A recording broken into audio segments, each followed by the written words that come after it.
இதெல்லாம் ஸ்ட்ராபெரியினுடைய ஸ்டெம்மு. அது வந்து ஸ்ட்ராபெரியிலேருந்து கட் பண்ணது. இது நெட்டாக வரும். இது மேலே இருக்கிற இதெல்லாம் வந்து ஸ்ட்ராபெரி சீட்ஸு. இதையும் போட்டால் ஸ்ட்ராபெரி முளைக்கும். அதை எப்படி நடுறதுன்னு காமிக்கிறேன். மேன்யூர் போட்டு ஸ்ப்ரெட் பண்ணிவிட்டு நட போகிறோம். இப்போது நடுறது எப்படின்றது காமிக்கிறோம். இது டிஸ்போசபிள் பாக்ஸு. இதில் ஆல்ரெடி சாயில் இருக்குது. இது மேலே கொஞ்சம் கவுடனுடைய மேன்யூர் போட்டுட்டு ஸ்ப்ரெட் பண்ணிவிட்டு இதில் நட போகிறோம். இப்போது எப்படி நடுறதுன்றதை இப்போ காமிக்கிறேன் நான். இந்த ஸ்ட்ராபெரி ஸ்டெம்மு தான்.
இதில் இப்போது அதில் வாட்டர் ஸ்ப்ரிங்கிள் பண்ணுறேன்.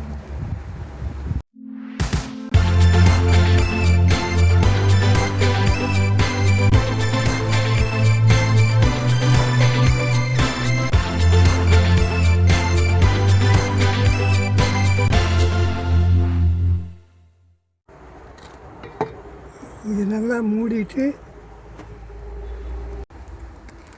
இங்கே ஷேடு இங்கே வச்சுருவோம். இங்கே வச்சுட்டு மூடிட்டு வச்சுட்டா போகிறோம். ஷேடில் ஒரு வாரம் கழித்து பார்க்கலாம். கொஞ்சம் அப்பப்போ பார்த்துட்டு வாட்டர் ஸ்ப்ரிங்கிள் பண்ணணும்.